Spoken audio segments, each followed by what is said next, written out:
Hydrocarbon में alkene, alkene क्या होते हैं और उसके क्या गुण होते हैं।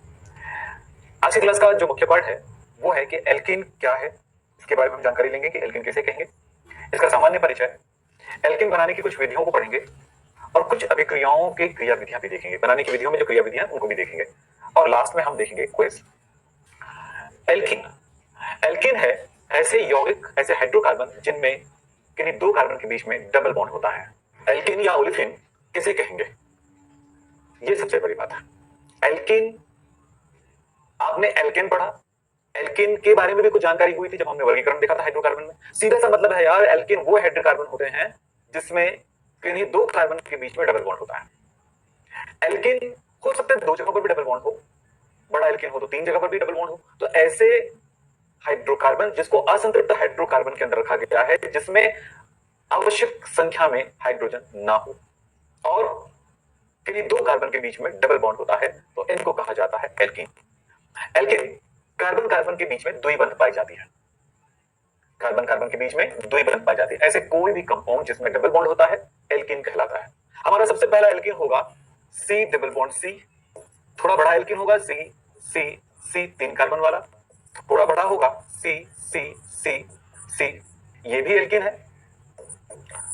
यहां पर दो अलग अलग जगहों पर पाए जाने की संभावना हो जाती है। तो ये CH2 double bond CH2, CH3 CH CH2, CH3 CH2 CH CH2, CH3 CH double bond CH, फिर CH3, ये सब एल्कीन है। एल्कीन का नामकरण कैसे किया जाता है पता है ना आपको। एल्कीन का नामकरण करने के लिए क्या लिखेंगे, एल्क का नाम लिखेंगे यानी रूट वर्ड लिखेंगे, वर्ड, और फिर उसके बाद प्राइमरी सफिक्स यानी बॉन्ड नेम लिखेंगे। तो बॉन्ड नेम में क्या आएगा भाई, बॉन्ड नेम में आएगा ENE, बस यही नामकरण का सिस्टम। अब एक नाम एल्क, इसमें कितने कार्बन की चेन है, दो कार्बन की, तो इसको कहेंगे ईथ और लगा देंगे इन, एथीन। यहां पर एक दो तीन कहेंगे तीन कार्बन है तो प्रोपेन, प्रोपीन। यहां पर चार कार्बन है और चार कार्बन में दो अलग अलग संभावनाएं हैं डबल बॉन्ड के आने की जगह की, एक पहले कार्बन पे भी आ सकता है और दूसरे कार्बन पे आ सकता है। तो इस जगह में नाम होगा ब्यूट वन इन, ब्यूट वन इन, या कह सकते हैं ब्यूटीन भी कह सकते हैं, ये दोनों नाम ही सही है क्योंकि वन लिखने की जरूरत नहीं पड़ती है। लेकिन इसके नाम होगा ब्यूट टू इन, कुछ लोग लिखते हैं टू ब्यूटीन, कुछ लोग लिखते हैं ब्यूटीन टू, तो सब सही है पर सबसे अच्छा यही लगता है। तो हम IUPAC में किस तरह से नाम लिख सकते हैं ये भी हमें पता चल गया। एल्किन मतलब समझ में आ गया, एल्किन क्या होता है, वे असंतृप्त हाइड्रोकार्बन होते हैं जिसमें कार्बन कार्बन के बीच में डबल बॉन्ड होता है, एल्कीन कहलाता है। दूसरी बात है, इन्हें ओलिफिन्स कहा जाता है। ओलिफिन मतलब तेल बनाने वाला, यानी ऐसा हाइड्रोकार्बन जो तेली होता है, ऑयली होता है। और आपको पता होगा ऑयल एक असंतृप्त हाइड्रोकार्बन श्रृंखला वाला उच्च हाइड्रोकार्बन जिसमें असंतृप्तता रहती है वाला वसा अम्ल का क्या होता है, एस्टर होता है। यहां पर मैं बात करूंगा कि ये तेली पदार्थ होते हैं, इसीलिए इनको क्या कहा जाता है, ओलिफिन, तेल बनाने वाला हाइड्रोकार्बन। इसका सामान्य सूत्र होगा CnH2n। अगर आप चेक करो तो यहां पर देखो दो कार्बन का है तो इसमें कितना होगा, हम यहां पर बात करते हैं n इज इक्वल टू 2 से स्टार्ट होगा क्योंकि जब तक दो कार्बन नहीं होगा तब तक डबल बॉन्ड संभव ही नहीं है। तो ये होगा, तो यहां पर n की वैल्यू 2 है तब क्या हो जाएगा देखिए C2H4, ये देखो C2H4 है। तीन कार्बन वाला होगा तो क्या होगा, n इज इक्वल टू 3 तो C3H6 हो गया। चार कार्बन वाला होगा तो क्या होगा C4H8। इस तरह से यहां पर ये हुआ C2H4 C3H6 C4H8, ये भी है ये भी है, तो ये सब दोनों ब्यूटेन है, ब्यूटीन है। तो हमने समझा हाइड्रो एल्कीन क्या होते हैं और कुछ विशेषताओं की तरफ भी जाते हैं। तो इनका सामान्य सूत्र आपको क्लियर हो गया। कुछ और विशेषताएं, ये असंतृप्त कार्बन परमाणु का पर sp2 संकरण पाए जाते हैं। संकरण की बात करते हैं, हम जानते हैं संकरण हमें कैसे निकालना होता है। CH2, अब मैं इसको एक एग्जांपल के थ्रू आपको समझा दूं। ये एल्कीन है H H double bond CH, देख रहे हैं इस कार्बन पर sigma sigma sigma pi sigma और सिग्मा बंध है। तो कार्बन पर तीन सिग्मा बंध है, इसका सीधा सा मतलब हुआ कि इस पर संकरण कौन सा, इस कार्बन पर sp2 है, इस कार्बन पर भी sp2 है। अगर मैंने लिखा यहां पर CH3 CH double bond CH। अब बताओ यहाँ पर सिग्मा सिग्मा सिग्मा सिग्मा, इस कार्बन पर 4 कार्बन परमाणु है, इस कार्बन पर 4 सिग्मा बंध है, sp3 संकरण, सिग्मा सिग्मा सिग्मा पाई, तो यहाँ पर 3, तो sp2 संकरण, ये सिग्मा और सिग्मा यहाँ पर sp2 संकरण।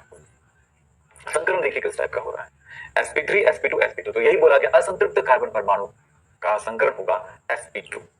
असंतृप्त कार्बन परमाणु की ज्यामिति क्या होगी, जब sp2 संकरण होता है तो संरचना होता है समतलीय त्रिकोणी, इस तरह से इस जगह पर ये संरचना बन गया, समतलीय त्रिकोणी संरचना है, इसका 120 अंश का कोण है।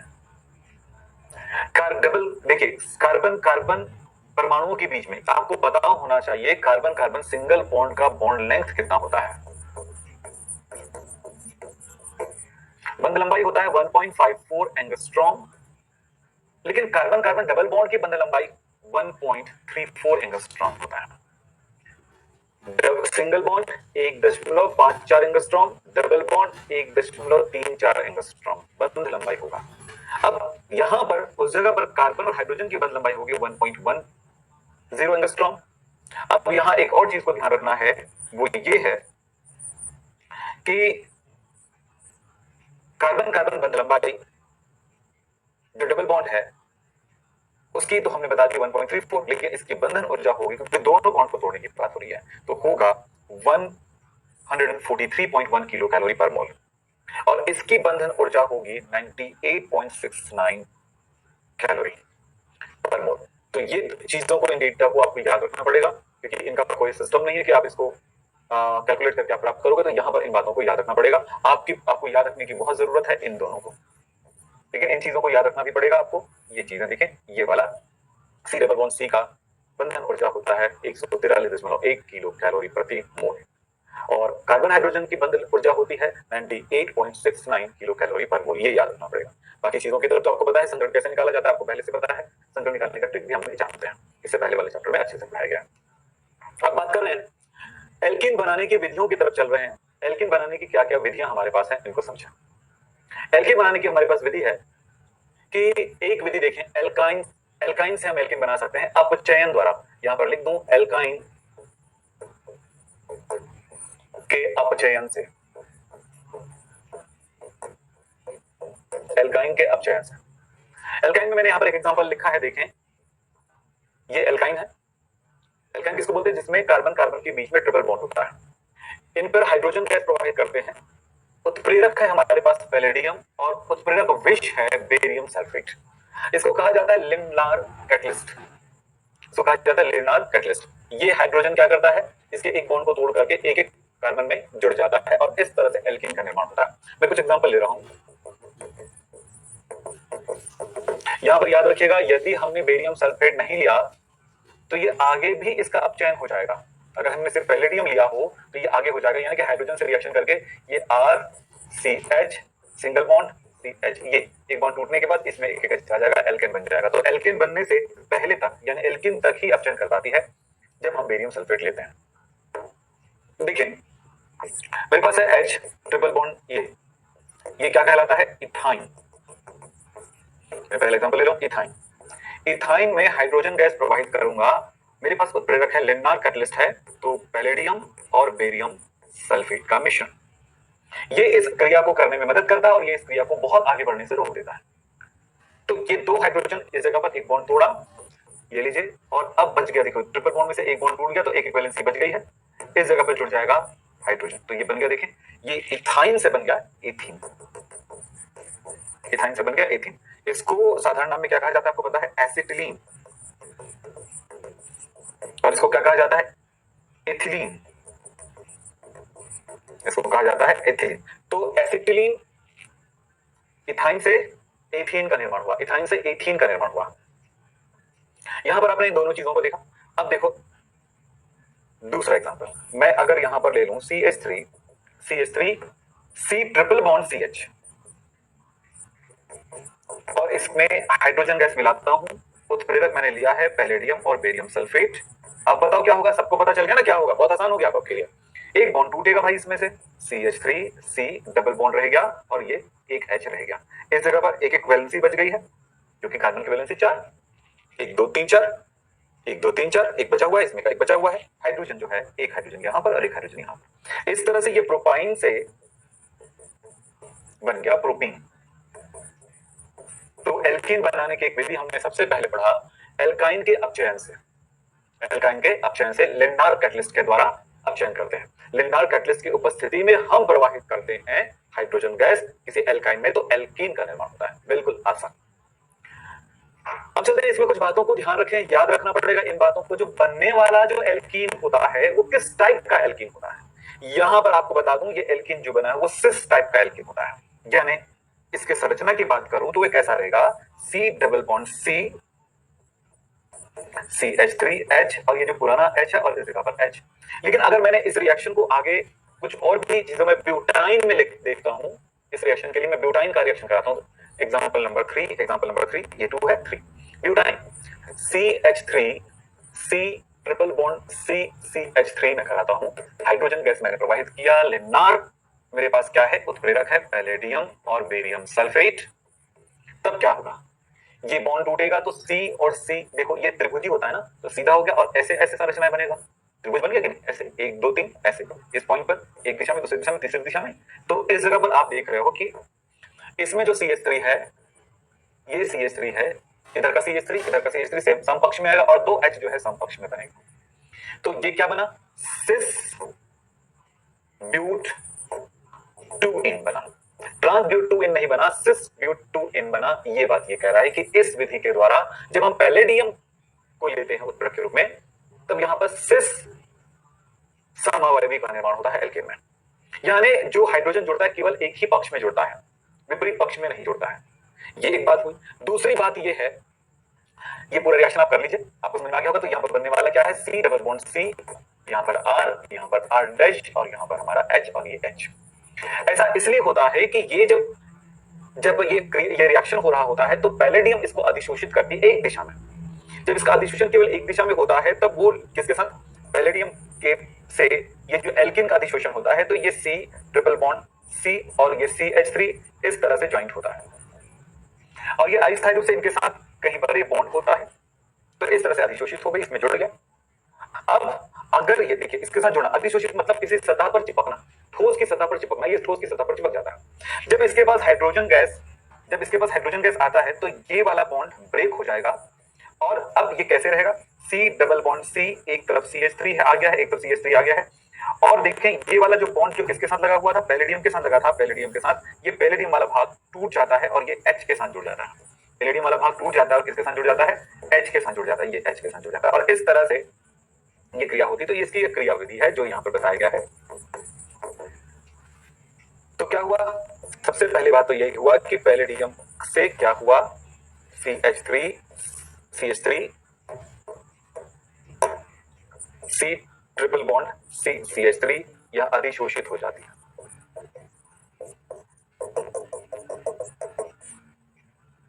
अधिशोषित हो जाती इस क्रिया को कहते हैं अधिशोषण।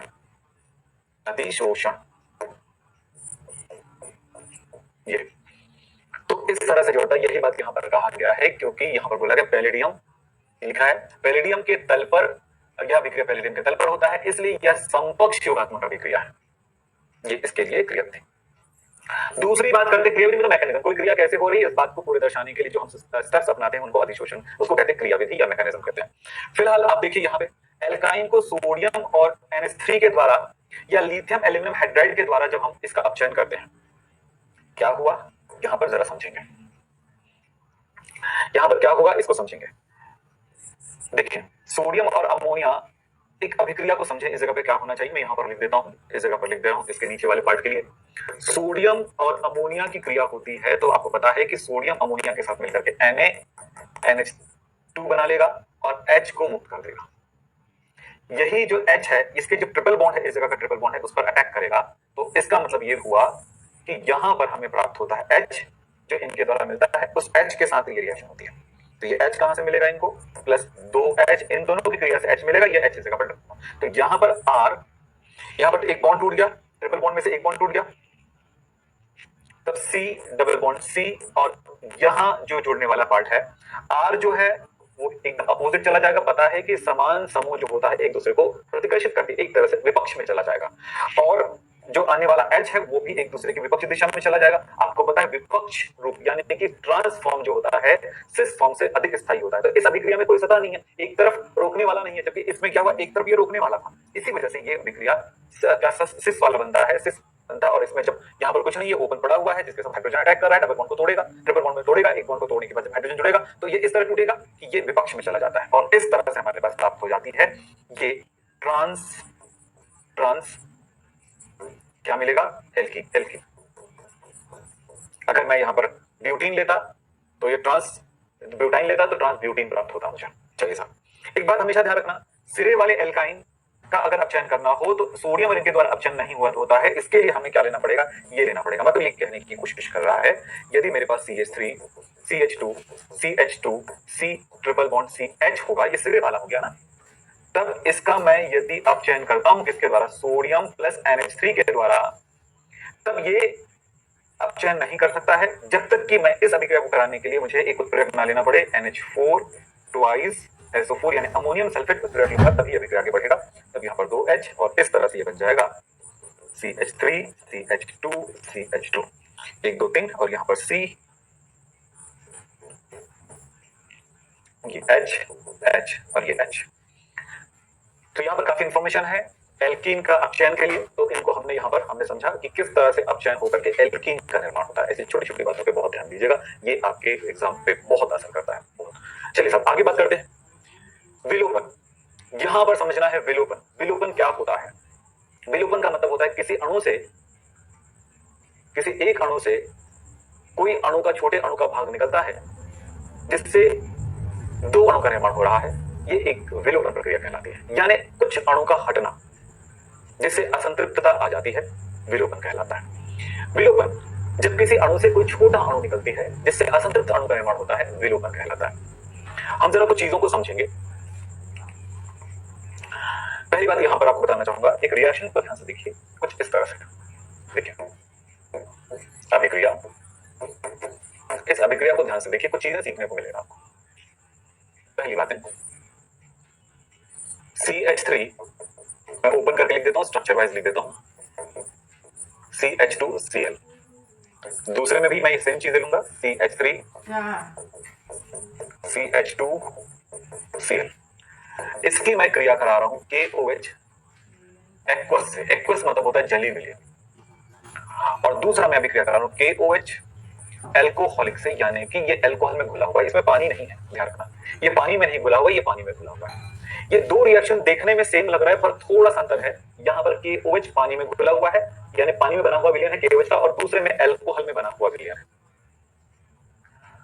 आपको ये बता दूं, अल्कोहल जो है पानी सोखता है, अल्कोहल जो है पानी ग्रहण करता है।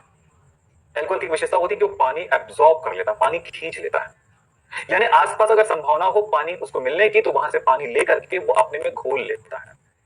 पानी निकालने की क्षमता होती है किसमें, अल्कोहल में, लेकिन पानी में पानी निकालने की थोड़ी क्षमता होगी, पानी में तो पानी देने की क्षमता होगी भाई। तो यहां पर दोनों में क्या फर्क आएगा जरा समझेंगे। ये अल्कोहलिक एक्वस है, जली है, मैं हिंदी में भी लिख देता हूं जली है। तब इस स्थिति में क्या होता है कि इसका K, इसके देखो K तो प्रेमी है भाई, K पॉजिटिव है तो प्रेमी है, नेगेटिव के साथ नेगेटिव क्लोरीन है, आपको पता है, तो ये दोनों निकल जाएगा, KCl बन करके निकल गया। अब जो बचा है उस पार्ट को जरा देखते हैं, इस पार्ट को देखते हैं, H H H, इस तरफ आते हैं तो हमें मिला CH H, इस जगह पर इसकी अपनी एक वैलेंसी बच गया है, संयोजकता बच गई है। इस तरफ KOH में से OH बच गया है, जो OH बचा हुआ है ये OH इनके साथ जुड़ जाएगा, Cl को हटा करके, Cl तो हट गया तो K ले गया, पर Cl की जगह पे जुड़ गया OH, यहां पर ये OH हो गया। इस तरह से क्या प्राप्त हुआ आपको, अल्कोहल प्राप्त हुआ। ये अभिक्रिया एक प्रतिस्थापन अभिक्रिया का उदाहरण है। तो यहां पर एक क्रिया हुआ, प्रतिस्थापन अभिक्रिया हुआ। छोटी सी बात ध्यान रखिएगा, जली के OH से जब हम रिएक्शन करा रहे हैं तो जली के OH के रिएक्शन के टाइम पर हमें अल्कोहल प्राप्त हुआ, यानी प्रतिस्थापन अभिक्रिया हुई। अल्कोहलिक KOH में क्या हुआ, मैंने कहा वो पानी मांगता है, पानी सोखता है, पानी की जरूरत पड़ती है अल्कोहल, पानी को ग्रहण करता है अल्कोहल। तो देखो यहां पर क्या हुआ, ये K जो है ये Cl को लेकर तो निकल जाएगा, KCl निकल गया, लेकिन जो इसका OH है बहुत ज्यादा क्रियाशील होगा, ये भी OH क्रियाशील है लेकिन ये क्रियाशील है, और ये उस OH को ना दे करके वो इसे पानी के रूप में परिवर्तित कर देगा। तो पानी के लिए कैसे होगा, इस कार्बन का Cl लिया और ये जो OH है दूसरे कार्बन का, यानी इसके पड़ोसी वाले कार्बन से वो H ले लेगा, ये OH इसे H ले लेगा, पानी बन गया, इस पानी को अल्कोहल ने सोख लिया, जो अल्कोहल बना, यानी अल्कोहल हमें यहाँ पर पानी मिला। जब अल्कोहलिक KOH से रिएक्शन कराते हैं तो पानी निकलता है, पानी यहां से बन के निकला। अब जो बचा है उसको ध्यान से देखिए क्या बचा हुआ है, पहले कार्बन पर 2H बचा हुआ है, देखिए ध्यान से, दूसरे कार्बन पर भी 2H बचा हुआ है और एक बंध से जुड़ा हुआ है, यही तो दिख रहा है यहाँ पर, देखो आप। अब कार्बन की 3 वैलेंसी तो पूरा हो गई, 1 2 3 1 2 3, एक वैलेंसी बचा हुआ है, यानी कि यहाँ पर इन दोनों के बीच में एक डबल बॉन्ड क्रिएट हो जाएगा, इस जगह पर डबल बॉन्ड बन जाएगा, इस तरह से यहाँ पर डबल बॉन्ड बनता है और एल्कीन का निर्माण होता है। आपने देखा इस अणु से क्या हुआ, ये सिर्फ Cl को लेकर के OH को जोड़ा नहीं, इसमें ये KCl निकल गया, उसके बाद यानी कि इस अणु से Cl भी निकला, उसके जगह पे कुछ मिला नहीं, H भी निकल गया, तो Cl और H दोनों निकल गया, HCl निकल गया एक तरह से। तो यहां पर आप देख रहे हो क्या हुआ, इस अणु से एक अणु का विलोपन हुआ, निकला, इसलिए इस अभिक्रिया को कहा जाता है विलोपन अभिक्रिया। विलोपन अभिक्रिया को इंग्लिश में कहा जाता है एलिमिनेशन रिएक्शन।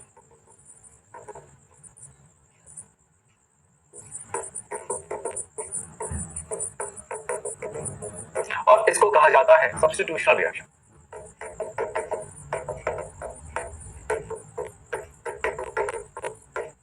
देखें रासायनिक अभिक्रिया के दो रूप देखे आपने, एलिमिनेशन रिएक्शन और सब्स्टिट्यूशन रिएक्शन। एलिमिनेशन रिएक्शन को हम E से डिनोट करते हैं और सब्स्टिट्यूशन रिएक्शन को हम S से डिनोट करते हैं।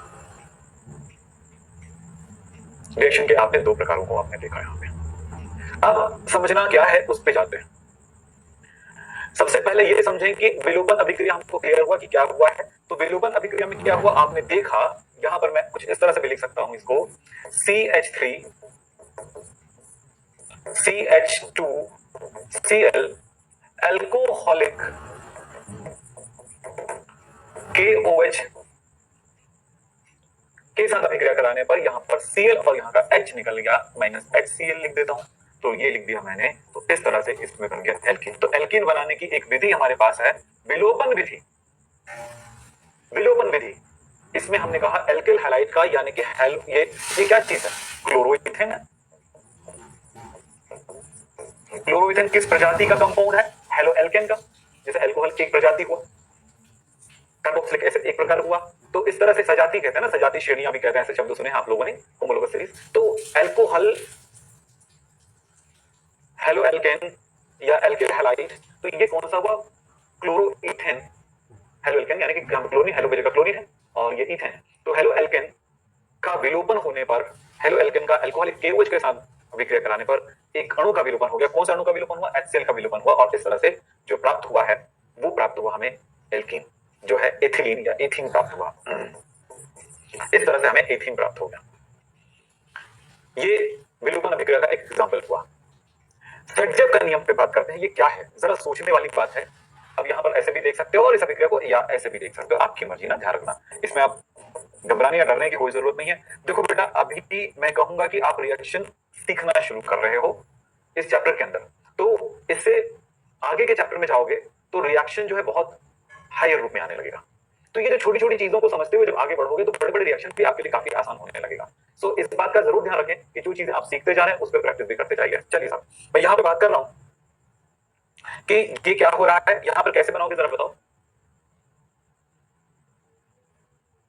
तो इस जगह पर आपने देखा कि KOH कौन सा वाला बेटा, अल्कोहलिक KOH, ऐसे रिएक्शन करो, K और Cl निकल गया, KCl निकला, प्लस OH जो है अगले कार्बन परमाणु के H से निकला, यहां पर हो गया कि H2O भी निकला, ये विलोपित हो गया अणु, यानी अलग हो गया अणु।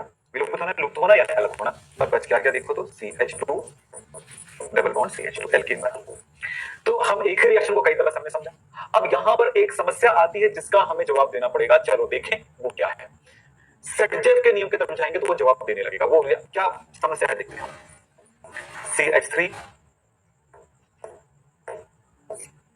CH, मैं ऐसे लिखता हूं,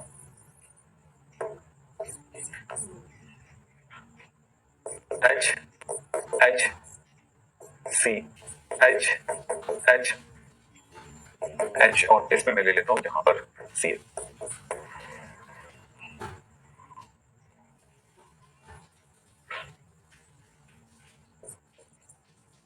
चलिए इस जगह पर काम करते हैं, प्लस के ओ एच, एल्कोहलिक।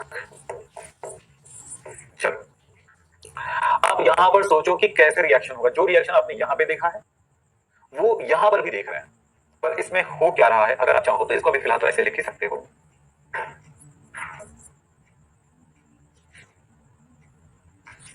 एक और बात,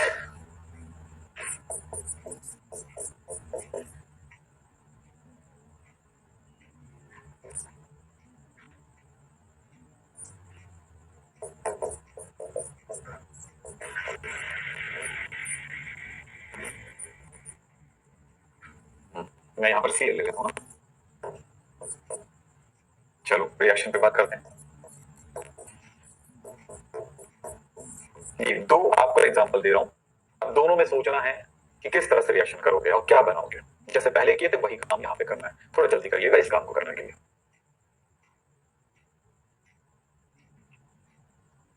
यहां पर देखिए के ले लेगा Cl, KCl विलोपन है क्योंकि एल्कोहलिक है, ये बन गया KCl। OH को चाहिए हाइड्रोजन, अब देखते हैं हाइड्रोजन इस कार्बन से लें कि इस कार्बन से लें कि इस कार्बन से। तीनों कार्बन में हाइड्रोजन की संख्या बराबर है, इसलिए वो किसी से भी ले सकता है, चाहे इससे हो चाहे इससे हो चाहे इससे हो। ले लेगा H, चलो मैं मान लेता हूं इससे लिया, तो ये ले लिया H, बना लिया पानी, और जिससे H लेगा इससे लेगा तो यहीं पे डबल बॉन्ड बन जाएगा, तो CH3 और C डबल बॉन्ड CH2। तो यहां पर उसे कोई समस्या नहीं हुई, यहां पर इसे किसी तरह की कोई समस्या नहीं हुई। क्यों? क्योंकि इस जगह पर उनको क्या मिल गया कि किसी भी जगह पर किसी से भी ले सकता था हाइड्रोजन, क्योंकि सभी कार्बन में हाइड्रोजन की संख्या बराबर है। सेकंड में देखो कि के जो है ये Cl से तो निकल गया, KCl बन गया। अब उसे पानी बनाना है तो OH जो है, अगर आप सोचो इस कार्बन से ये कार्बन लगा हुआ है तो इससे H लेगा, इसी कार्बन से H नहीं ले सकता, वो पड़ोसी से लेगा, या तो इससे लेगा या इससे लेगा। इसमें हाइड्रोजन की संख्या 3 है परंतु इसमें हाइड्रोजन की संख्या 2 है। तो पूछा गया है जब किसी अणु का विलोपन होता है तो उस कार्बन से हाइड्रोजन निकलता है जिसमें हाइड्रोजन की संख्या कम होती है। इस कार्बन से या इस कार्बन से निकलेगा, दोनों में से किसी एक कार्बन से ही हाइड्रोजन निकल पाएगा। तो किस कार्बन से निकलेगा, नियम बताता है, नियमानुसार जिस कार्बन में हाइड्रोजन कम होता है उसी से हाइड्रोजन निकलेगा जिस कार्बन में हाइड्रोजन कम है। तो यहां पर हो गया, अब ज्यादा है इसमें निकलेगा ऐसा नहीं सोचना, यहां पे कम वाले से निकलेगा, तो यहां पर हो गया H2O प्लस, आगे चलें तो बना है CH3 मिला हमें, यहाँ पर H है और इस जगह का Cl खाली हो चुका है और इस जगह पर भी एक H खाली हो चुका है और आगे CH3, तो यहाँ पर डबल बॉन्ड बनेगा, यहाँ पर नहीं यहाँ पर बनेगा। तो ये बातें ये बताता है, इस जगह पर कोई परेशानी नहीं थी, पर इस जगह पर भी ये नियम के अनुसार यही उदाहरण है। आगे जाकर के हम इसकी क्रियाविधि भी पढ़ेंगे, तो पहले ये बात समझ में आया नहीं, ये आप एक बार सोचिए। तो बात तो समझ में आ गई होगी और मैं अब कुछ एग्जांपल देता हूं, इसको बना के देखिए।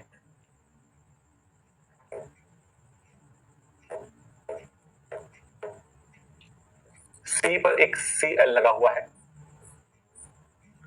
इस पर एक H जुड़ा हुआ है, इस जगह पर CH, 2CH3 जुड़े हुए हैं और इस जगह पर एक CH2 है और CH3 जुड़ा हुआ है। अगर मैं एल्कोहलिक KOH के साथ इसके रिएक्शन कराता हूं तो क्या बनेगा बताइए। दूसरा नेक्स्ट Cl C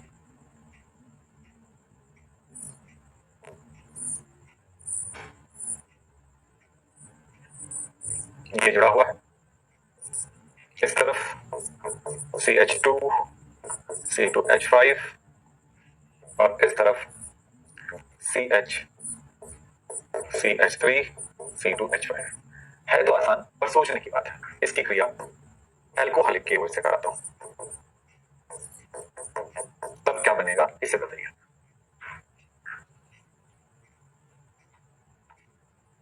अब मैं ये क्या बता रहा हूं आपको पता है ना, मैंने आपको पढ़ाया था अभी, ये कहां पे, ये सेब्जेप का नियम, सेब्जेप के नियम के अनुसार विलोपन की अभिक्रियाओं को दर्शाना है। तो बताएं क्या बनेगा, जरा सोचिए। रिएक्शन बन जाएगा आपसे। यस, सबसे पहला काम तो यही करना है कि के निकल जाएगा Cl के साथ, तो KCl निकल गया। दूसरा है OH को चाहिए हाइड्रोजन, और वो हाइड्रोजन कहां से लेगा? जिस कार्बन पर Cl जुड़ा है उसको छोड़ दो, उसके पड़ोसी कार्बन की तरफ जाओ, ये पड़ोसी कार्बन है। पड़ोसी कार्बन पर जो ये भी है और ये भी है, दोनों पड़ोसी कार्बन है, ये दोनों पड़ोसी कार्बन है। अब दोनों पड़ोसी कार्बन में से उस कार्बन से हाइड्रोजन लेगा जिसमें हाइड्रोजन की संख्या कम होगी। आपको याद आ रहे हैं कि नहीं? बताओ। ये सेटअप का नियम, जब किसी अणु का विलोपन होता है तो उस कार्बन से हाइड्रोजन निकलता है जिसमें हाइड्रोजन की संख्या कम होती है। चलिए, तो इसमें दो हाइड्रोजन, इसमें एक हाइड्रोजन, तो ये इससे निकलेगा हाइड्रोजन और ये OH के साथ बन गया पानी। अब बताओ क्या होगा? अब जो दिख रहा है उसमें देखो, CH3 CH3 C। इस कार्बन पर आए तो इसका Cl निकल गया और ऊपर जाते हैं तो CH2 CH3। इस जगह पर एक H जुड़ा ही हुआ है। आप देखो दोनों पर एक इक्विवेलेंसी बचा हुआ है, डबल बॉन्ड आ गया। इस तरह का एल्केन बनेगा। और यहां पर सोचने वाली बात है कि इस कार्बन के साथ ऐसे 3 बंधन नजर आ रहे हैं इस जगह कार्बन पे, तो इसका मतलब है इसमें एक हाइड्रोजन। इससे Cl निकल गया, KCl प्लस यहां पर आपने सोचा कि भाई ये CH है, CH2 CH2 CH2 CH2 CH, ये बेंजीन संरचना नहीं है भाई, ये साइक्लोहेक्सेन है। तो इस जगह पर एक H है, इस H को लेकर देखो, यहां पर 2 हाइड्रोजन है, यहां पर एक हाइड्रोजन, यहां पर समस्या क्लियर हो गया। तो सैटजेव के नियमानुसार यहां पे क्या हो सकता है? हाइड्रोजन ये ज्यादा स्थायित्व को ग्रहण करेगा इस जगह पर, इसे H को निकालने के लिए। यहां पर भी एक H है, तो सब यहां से निकल सकता है, यहां से भी निकल सकता है। तो यहां से अगर निकल रहा है तो क्या बनेगा, इसको सोचिए। ऐसी स्थिति में तो ये बन गया H2O प्लस C, इधर है CH3, इधर है C2H5, इधर डबल बॉन्ड आया C, और यहां पर आप देख रहे हो कि क्या लिखा हुआ है, C2H5 CH2, ये हो गया। और इस तरफ देखें तो ये डबल बॉन्ड C, सॉरी ये तो हो चुका है। इस जगह पर है आपके पास ये बेंजीन, सॉरी साइक्लोहेक्सेन रिंग। इस तरह का कंपाउंड बनेगा। तो सैटजेव के नियमानुसार हमने विलोपन अभिक्रियाओं को देखा है। अब इसकी क्रियाविधि देखते हैं, ये महत्वपूर्ण है। एल्किल हैलाइड वही रिएक्शन है जो मैंने भी पढ़ाया। एल्किल हैलाइड की अल्कोहलिक के से रिएक्शन करा करके हम एल्कीन प्राप्त कर सकते हैं, जिसमें मैंने आपको विलोपन अभिक्रियाओं के साथ ये समझाया। तो देखो इसमें K निकल गया, X निकल गया, क्या बन गया, KX बन गया। और ये वाला OH जो है इसके H के साथ निकल गया, पानी निकल गया, ये पानी निकल गया। और क्या बच गया? और बच गया हमारे पास ये RCH डबल बॉन्ड CH, ये बन गया। ये एक तरह से विपक्ष यानी ट्रांस कंपाउंड बनाता है, ट्रांस एल्कीन बनाता है। चलिए, ये हम बढ़ चुके, कोई परेशानी नहीं है। तो कोई जरूरी नहीं कि आपके पास अल्कोहलिक KOH ही होगा, अल्कोहलिक NaOH भी हो सकता है। चलिए, अभिक्रिया हमने ये देखा। अब मैं इसकी क्रियाविधि समझाता हूं कि अभिक्रियाएं किस तरह से संपन्न हो रही है। पहले एक बार इसको समझ लें, तो कुछ चीजें मैं आपको बताता हूं। पहली बात समझो कि इसकी क्रियाविधि 2 तरह का हो सकता है, E2 और E1 दो टाइप का। E2 का मतलब होता है, E मतलब विलोपन, तो 2 का मतलब होता है द्विअणुक विलोपन अभिक्रिया। इसका नाम होगा द्विअणुक विलोपन अभिक्रिया।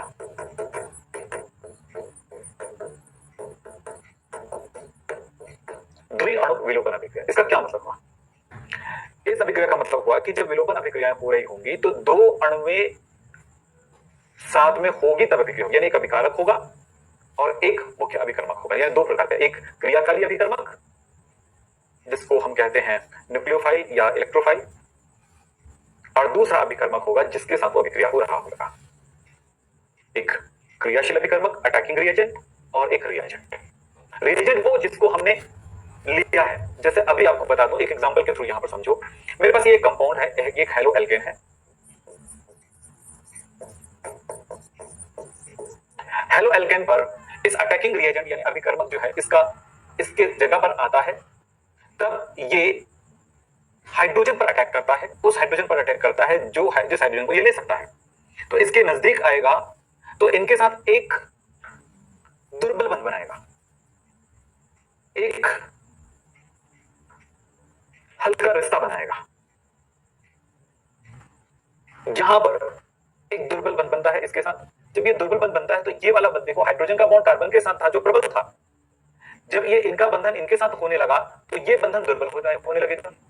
इस बंधन के दुर्बल होने के साथ साथ यहां पर ये बंधन दुर्बल हो गया तो इस कार्बन को जरूरत पड़ेगी एक जितनी दुर्बलता यहाँ आई उस बंधन को बनाने के लिए वो उस तरफ जाता है जिधर क्लोरीन है, तो क्लोरीन के तरफ वाले कार्बन के साथ इसकी बंधन एक दुर्बल बंधन बनने लगेगा, और ये क्लोरीन के साथ इसका बंधन है वो दुर्बल हो जाएगा जो कि प्रबल है। तो एक तरह से यहाँ पर एक ये इसकी बंधन कमजोर होने से इसकी एक और बंधन बनाने की आवश्यकता पड़ी, और इस तरह से इनके बीच यहाँ का बंधन कमजोर हो गया, यहाँ का बंधन कमजोर हो गया। ये इस तरह का स्ट्रक्चर बन जाता है जिसमें ये बंधन कमजोर हो चुका है। अब ये दोनों निकलने की कोशिश करेगा। अब ये बंधन ये बन गया, इससे ये बन गया। अब ये इनकी बंधन प्रबल होगा और इस बंधन को पूरी तरह तोड़ देगा और ये अलग हो गया पानी के रूप में, निकल गया पानी के रूप में। इसको और बताऊंगा, घबराइए मत, घबराइए मत। अब ये बंधन प्रबल हो गया, ये इस बंधन के टूटने के बाद ये बंधन टूट गया तो कार्बन के एक रिश्ते टूट गया, एक बंधन टूट गया तो दूसरे के साथ जो बंधन था ये वाला अब प्रबल हो जाएगा। ये प्रबल होने पर इसी में तोड़ना पड़ गया क्योंकि ये दुर्बलता में आ गई थी, तो ये निकल गया, Cl- निकल गया, और इस तरह से यहाँ पर ये एल्कीन बन गया। ये बात आपको समझना है ना, तो मैं आपको समझाता हूँ ये कैसे हुआ होगा। देखिए, जो मैं एक एग्जांपल लेके समझाता हूँ आपको। अभिक्रिया CH3 CH3 C Cl H single bond C H H H। क्रिया में करा रहा हूं एल्कोहलिक KOH के साथ, फिर इसकी क्रिया विधि बताता हूं आपको। ये K इसको लेकर के निकल गया, हम यही समझते हैं। कार्बन का पड़ोसी कार्बन, दोनों कार्बन है, दोनों हाइड्रोकार्बन हाइड्रोजन की संख्या बराबर है, तो किसी से भी हाइड्रोजन ले सकता है। तो इससे हाइड्रोजन ये ले लिया OH, तो ये देखो पानी बन गया KOH, बन गया जो बचा हुआ इसको ध्यान दें CH3 CH double bond C, यहाँ पर 2 H, ये बन गया। इसकी क्रिया विधि की बात करेंगे। चलिए क्रिया विधि क्या है, क्रिया विधि क्या है? सबसे पहली बात है कि KOH जो एल्कोहलिक KOH है वो टूट जाएगा K प्लस OH माइनस में। ये एक अभिकर्मक है जिसमें माइनस चार्ज है। माइनस है मतलब ये किस पर अटैक करेगा, जो पॉजिटिव पार्ट है, यानी कि न्यूक्लियोफाइल है, नाभिक स्नेही अभिकर्मक है।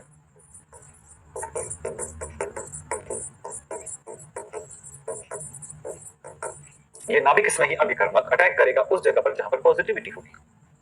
अब यहां पर सोचने वाली बात है कि कहां पर अटैक करेगा। अब ये अभिकर्मक अटैकिंग रिएजेंट कहलाएगा, क्रियाकारी अभिकर्मक कहलाएगा। तो अब देखिए यहाँ पे CH3 CCl H CH H H, ये अभिकर्मक इसके नजदीक आएगा,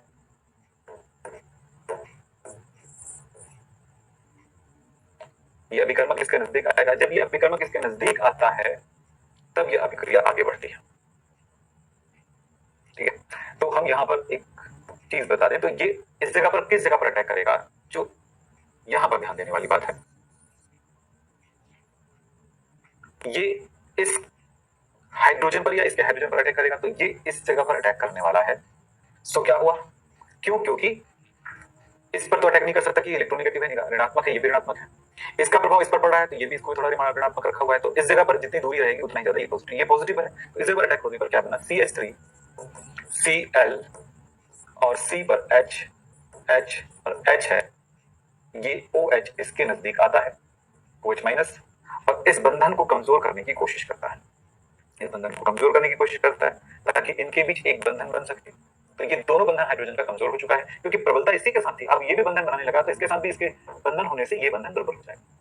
अब ये बंधन दुर्बल हो गया, लेकिन इसका बंध बनाने की प्रबल क्षमता है, तो ये क्या करेगा, अपने पड़ोसी कार्बन के साथ एक दुर्बल बंध बनाएगा।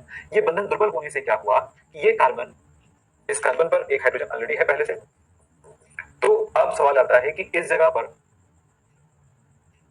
ये वाला बंधन कमजोर पड़ गया, तो ये Cl वाले बंधन को कमजोर करेगा, क्योंकि नेगेटिव है, तो नेगेटिव वाले को दूर करने की कोशिश करेगा, तो ये वाला बंधन कमजोर हो जाता है और इस तरह से ये Cl कमजोर हो गया। तो इस पे एक आंशिक रूप से नेगेटिव चार्ज होगा, आंशिक रूप से नेगेटिव चार्ज होगा, पॉजिटिव फुल नहीं होगा, क्या नेगेटिव मान आंशिक हो गया।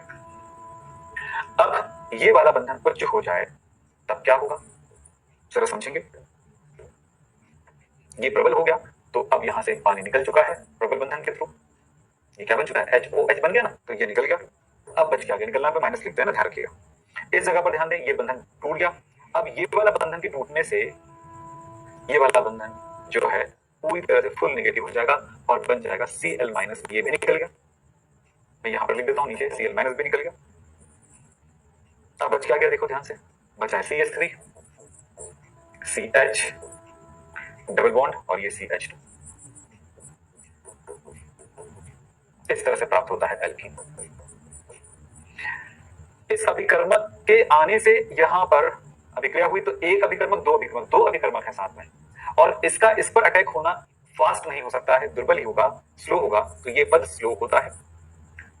यही दर निर्धारक पद हो गया, जो स्लो है ये फास्ट होगा, क्योंकि अब तो ये इनके साथ रिश्ता बना चुका है, तो इसको तोड़ना बड़ा आसान हो गया, खुद के साथ जोड़ना आसान हो गया, क्योंकि यहां तक पहुंचना ही इसके लिए बहुत कठिन था, तो ये फास्ट हो गया, इधर तोड़ करके इधर आगे ये सारी प्रोसेस होना। तो आपने देखा दो अभिकर्मक साथ होते हैं, इसलिए इसको द्वि आणविक कहा जाएगा, विलोपन की क्रिया है E2 अभिक्रिया कहलाएगा। ये विलोपन की दो अणु अभिक्रिया हुई। अब आपको यहां पर बताना चाहूंगा मैं कि एक है E1, E1 में क्या होगा, यानी कि एक अणुक विलोपन अभिक्रिया।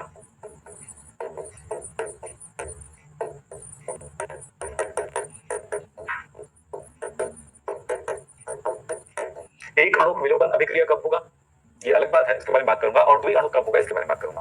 पहले तो बात आपको समझ में आ चुका है कि एक अणु अभिक्रिया, द्वि अणु क्या है कि दो अणु में साथ में, यानी कि OH- के प्रभाव में ही हुआ। OH ना भी हो तो भी यहां पर अभिकर्मक में कुछ ऐसी घटना होती है कि वो H+ को दान कर देता है, Cl- को दान कर देता है। तो चलिए यहां पर हम देख रहे हैं ये एक एग्जांपल, इसमें क्या है, रिएक्शन की बात करें, इसमें ये Cl जो है टूट करके अलग हो जाता है, ये पद स्लो है, जब इसको गर्म किया जाता है तो Cl अलग हो जाता है, Cl- अलग हो जाता है, माइनस यहां पर लिखा है, इसका मतलब अलग होना, Cl- अलग हो गया। ऐसा होने पर क्या होगा, ऐसा होने पर ये बन गया है, ये पॉजिटिव प्लस कार्बन हो गया, प्लस ये प्लस है, इस प्लस चार्ज को न्यूट्रल करना चाहेगा, तो इस जगह के बंध जो है इस जगह पर शिफ्ट हो गया, यानी कि हाइड्रोजन का इलेक्ट्रॉन कार्बन पर, और इससे CH2 के बीच में डबल बॉन्ड आ गया, डबल बॉन्ड आ गया, और इस टाइम H+ अलग हो जाएगा, तो इस जगह पर बन गया, और यहां से H+ अलग हो गया।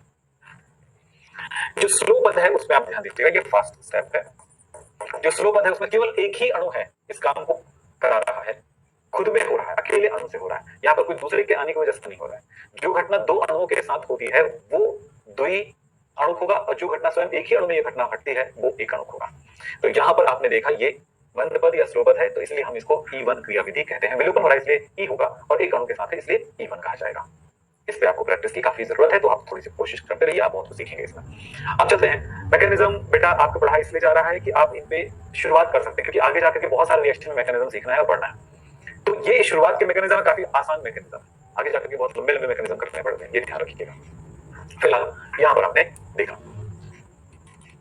अब मैं कुछ एक बात पे ध्यान दिलाऊंगा मैं आपको, कार्बोकैटायन आप सब जानते हैं, कार्बेनियम बोलते हैं जिसको, कार्बोकैटायन के स्थायित्व बढ़ने पर E1 अभिक्रिया की संभावना बढ़ती है, और कार्बोकैटायन की स्थायित्व घटने पर E2 की। अब ये कार्बोकैटायन C+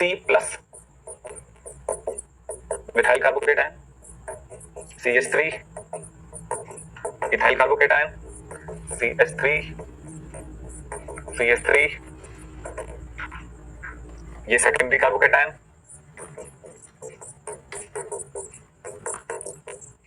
ये आइसोप्रोपाइल यानी टर्शियरी कार्बोकैटायन, टर्शियरी कार्बोकैटायन 4 प्रकार का हुआ। स्थायित्व तो क्या होता है इसका, ये प्राइमरी हो गया, ये भी प्राइमरी, सुपर प्राइमरी कह सकते हैं, प्राइमरी प्राइमरी सेकेंडरी टर्शियरी। स्थायित्व इसका इस तरह बढ़ रहा है। अब आपको बता दूं कि कार्बोकैटायन का स्थायित्व अधिक होगा तो E2 E1 होगा, मतलब टर्शरी में E1 क्रियाविधि होगा, जबकि प्राइमरी हेलोएल्केन में E2 क्रियाविधि होगा, ये ध्यान रखेंगे। तो क्रियाविधि जो है E1 होगा कि E2 होगा ये बताने के लिए, तो किसमें कौन सी क्रियाविधि होगी विलोपन में, ये बता सकते हैं आप। बस ये देखना कि उसमें किस प्रकार का विलोपन है और कौन सी अणु है, वो प्राथमिक है कि द्वितीयक है कि तृतीयक, यानी कार्बोकैटायन किस कौन सा टाइप का बनेगा, यानी कि Cl जब निकलेगा जिस जगह से वो कौन सा वाला टाइप का है। जैसे यहां पर मैं अगर आपसे बोलूं, यहां पे देखिए थोड़ा समझें, ये Cl लगा हुआ है, CH3 है, H है, H है, और दूसरा एग्जांपल दे रहा हूं, CH3 है, C है, CH3 है, CH3 है, और ये Cl है। अब इन दोनों में मैं पूछूंगा विलोपन जो होगा कौन सा टाइप का विलोपन होगा, तो इसको ध्यान से देखना, ये कार्बन जो है Cl निकलने पर प्लस हो जाएगा, तो ये प्राइमरी वाला हुआ ना, तो इसमें E2 टाइप का विलोपन होगा, और इसमें ये टर्शरी है ना, इस टाइप का, तो ये Cl निकला तो ये प्लस हो गया, तो ये E1 टाइप का होगा क्रियाविधि। तो किसमें किस टाइप की क्रियाविधि होगी ये आपको ऑब्जेक्टिव क्वेश्चन में भी पूछा जा सकता है, तो आप जवाब देने की इस तरह की कोशिश कर सकते हैं। अब बात करते हैं अगला, डाई हैलाइड से कैसे एल्किन बनाएंगे। एल्किन बनाने की विधि में डाई हैलाइड से एल्किन बनाने की विधि हम देखेंगे। डाई हैलाइड दो टाइप का मिलता है, एक है जेम और एक होता है विस। डाई हैलाइड दो टाइप का मिलेगा आपको, दो प्रकार के डाई हैलाइड होते हैं। पहला जेम, जेमिनल, और दूसरा विस। जेम का क्या मतलब होता है, विस का क्या मतलब होता है। जेम का मतलब होता है RC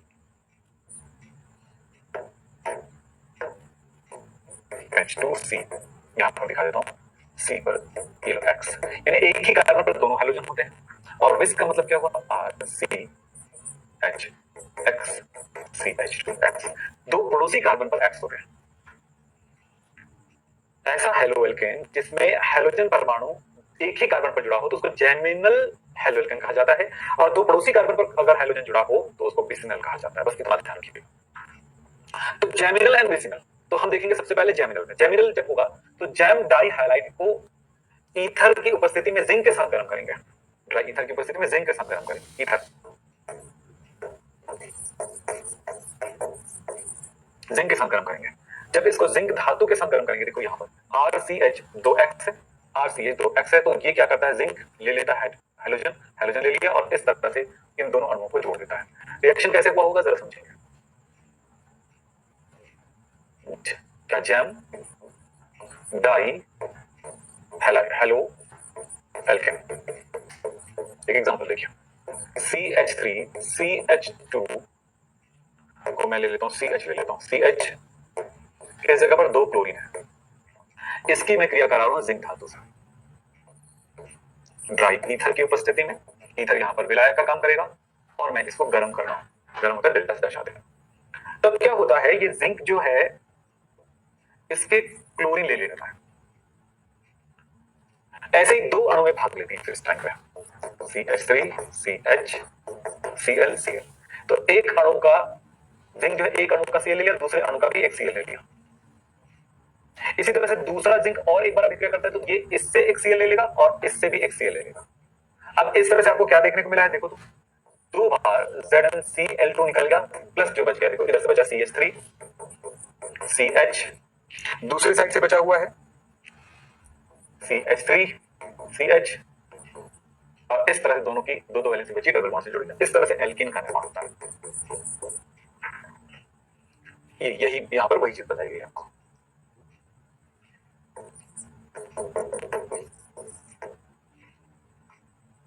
चले अब चलते हैं विस डाई हैलाइड। अब विसिनल डाई हैलाइड क्या होता है आपको पता है कि दो पड़ोसी कार्बन पर हाइड्रोजन हो, तो जिंक धातु के साथ जब इनको गर्म किया जाता है 300 डिग्री सेल्सियस तापमान पर, तब ये क्या करता है, ये जिंक धातु इस दोनों हाइड्रोजन को लेकर के Zn X2 बना लेगा और इन दोनों के बीच में एक डबल बॉन्ड क्रिएट हो जाएगा। यहां पर भी वही चीज देख लीजिए, रिएक्शन समझ में आ गया होगा। लगभग 300 डिग्री सेल्सियस तापमान,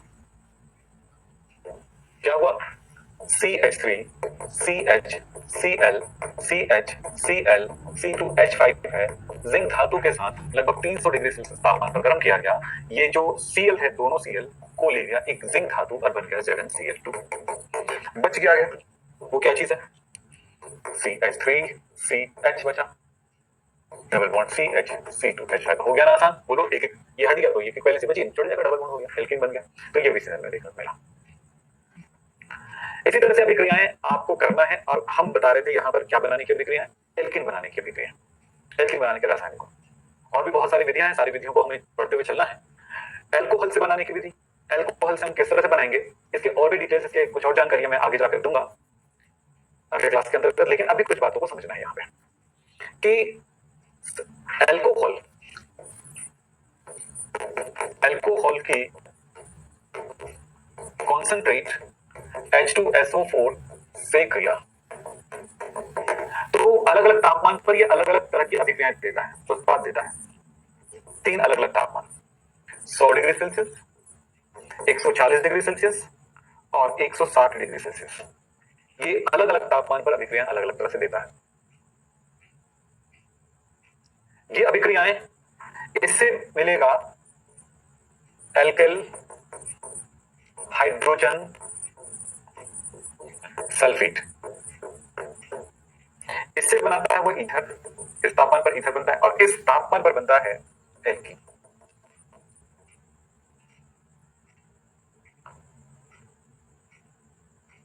इनकी पूरी जानकारी मैं आने वाले क्लास में दूंगा, तब तक आप इसको पढ़ के रखिए, बहुत जरूरी है। और एक बार देखिए कि क्वेश्चन क्या और क्या जवाब, कुछ तो बताया गया यहाँ पे, इनको समझना है आपको।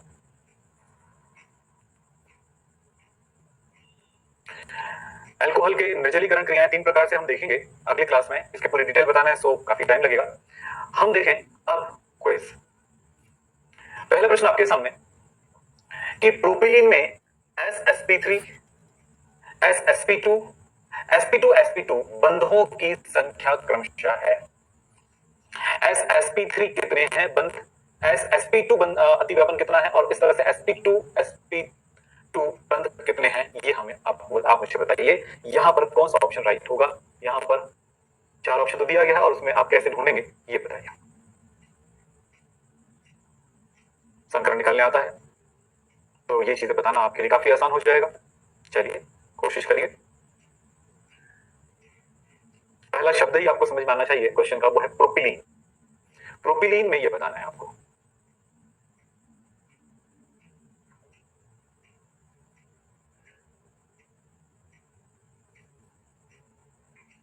चलिए जल्दी करिए। हाँ जी, तो यहां पर प्रोपिलीन CH3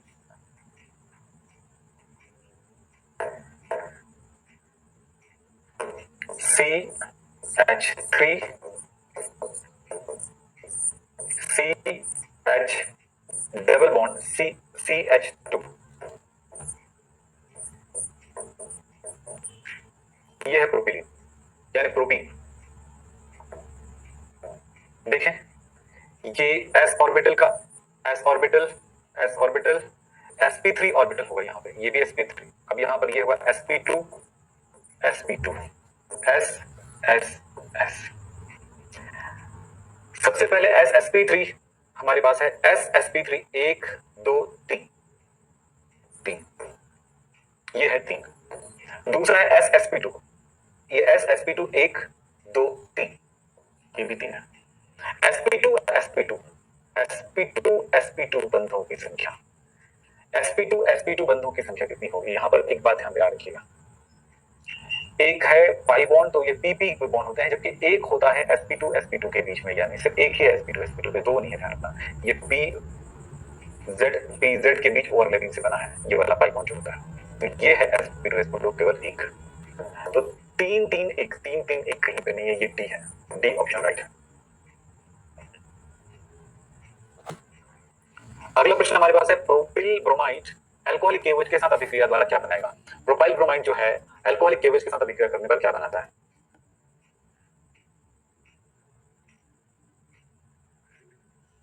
चलिए जवाब देखते हैं। Propyl bromide, normal propyl bromide होगा CH3 CH2 CH2Br की अभिक्रिया केवच अल्कोहलिक केवच। अब आपको पता है कि हैलोजन के साथ क्लोरीन हमने लिया, तो उस टाइम पे एग्जांपल पे हमने ब्रोमीन ले लिया, तो ये इनके साथ अभिक्रिया होगी, क्या बनेगा?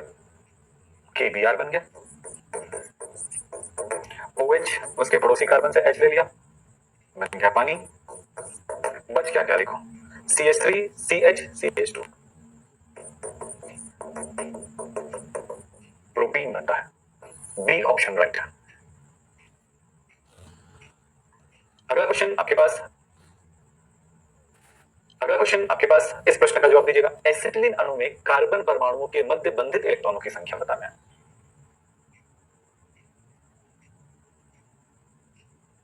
अच्छे प्रश्न है आपके पास, जवाब देना भी आपके लिए काफी आसान होगा।